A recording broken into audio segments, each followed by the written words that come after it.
Also machine unlearning అని చెప్పేసి ఇంకొక ఏరియా మీద పనిచేస్తున్నాము. ఇవాళ వస్తున్న మోడల్స్ డిఫ్యూషన్ మోడల్స్ కానీ మనము కమాండ్తో ఇమేజ్ జనరేట్ చేస్తున్నాం, కమాండ్తో టెక్స్ట్ జనరేట్ చేస్తున్నాం. So much content is getting generated. ఎలాగా lot of data over online అది ట్రైనింగ్కి తీసుకుంటుంది. అందులో అన్ని రకాలైన డేటాలు వెళ్తుంది, ప్రైవేట్ కంటెంట్ వెళ్తుంది, ఎక్స్ప్లిసిట్ కంటెంట్ వెళ్తుంది, అన్ని రకాలైన కంటెంట్స్ వాడకూడదు, సేఫ్ కంటెంట్, ప్రైవసీ ఉల్లంఘించని కంటెంట్ ఇలాంటివి మాత్రమే ట్రైనింగ్కి వెళ్ళాలి అనే ఉద్దేశంతో మోడల్ ట్రైన్ అయిన తర్వాత, ఏజెంట్ రెడీ అయిన తర్వాత కొన్ని డేటాని మనం మర్చిపోయేలాగా చేయొచ్చా. ఫర్ ఎగ్జాంపుల్ ఇప్పుడు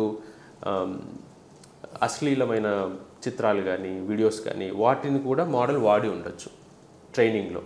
లేదు హింసాత్మకమైన కొన్ని ఇమేజెస్ కానీ కంటెంట్ కానీ వాటిని కూడా మోడల్ ట్రైనింగ్లో వాడి ఉండొచ్చు.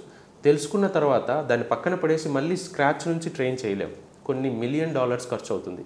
అందువల్ల పడేయకుండా ఆ మోడల్ని సెలెక్టివ్గా మర్చిపోయేలాగా చేయగలమా ఆ డేటాని, ఏదైతే ఎక్స్ప్లిసిట్ కంటెంట్ ఉందో దాన్ని మషిన్ అన్లెర్నింగ్ అంటారు అనమాట. అలాంటి అప్రోచెస్ కూడా మేము కొన్ని ఈ మధ్య రీసెర్చ్ చేసి పబ్లిష్ చేస్తున్నాము పేపర్స్లో. సో ఓవరాల్గా explainability in machine learning, computer vision.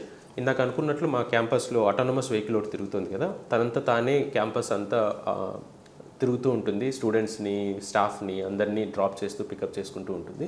So అది కూడా కంప్యూటర్ విజన్ అప్లికేషన్స్ కూడా వెహికల్కి ప్రపంచాన్ని చూడడం, అర్థం చేసుకోవడం, ఎక్కడ ఏ ఆబ్జెక్ట్ ఉంది, వాటిని డిస్టర్బ్ చేయకుండా తనకి నష్టం జరగకుండా ఎలా వెళ్ళాలి, ఎప్పుడు బ్రేక్స్ అప్లై చేయాలి, ఇలాంటి అప్లికేషన్స్ అన్నీ కూడా మేము మా ల్యాబ్లో పనిచేస్తాం.